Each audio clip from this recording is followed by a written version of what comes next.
कृष्ण गोपिका जना प्रमद संकुला कृष्ण पंकजे क्षणा अमृतधारया कृष्ण संप्लुता इव स्तिमिततां ददु कृष्ण त्वल्पुरोगता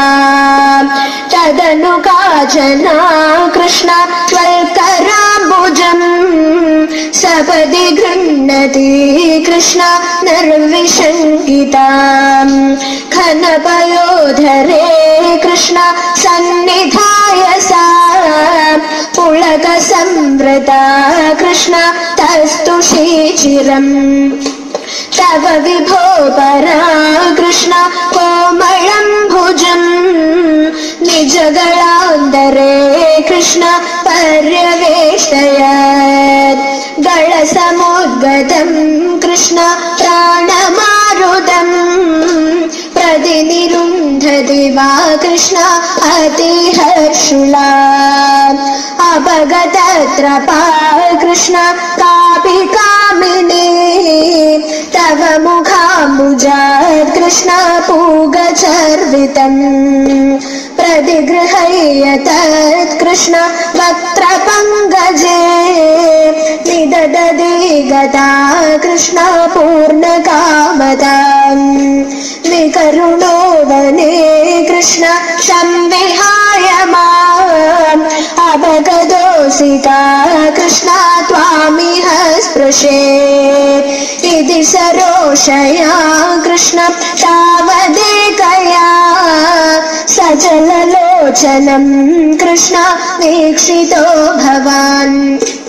इति मुदाकुलै कृष्ण वल्लभी जनै सममुपागतो कृष्ण यामुने तटे मृदुकुचाम्बरे कृष्ण कल्पितासने खुसृणभासुरे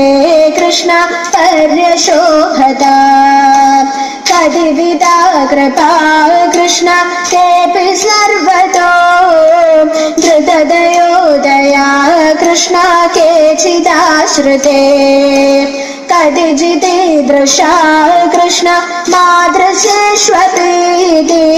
अभिहितो भवान् कृष्ण वल्लभी जनैः अयि कुमारिका कृष्ण नैव शङ्क्यता कठिनता मयि कृष्ण प्रेम कातरे मयि तु चेतसो कृष्ण मोनुवृत्तये कृतमिदं मया कृष्ण त्यूजिवान् भवान् अयि निशम्यतां कृष्ण जीववल्लभा प्रियतमो जनो कृष्ण नेदृशो मम तदिह रम्यतां कृष्ण रम्ययामिनीषु अनुपरोधमिति कृष्ण आलभो विभो इति गिराधिकं कृष्ण मोदमेदुरैः व्रजवधूजनैः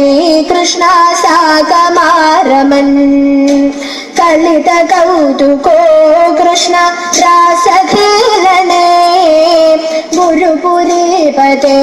कृष्ण पाहि मां गदात् गुरुपुरीपते कृष्ण पाहि मां गदात् गुरुपुरीपते कृष्ण पाहि मां गदात्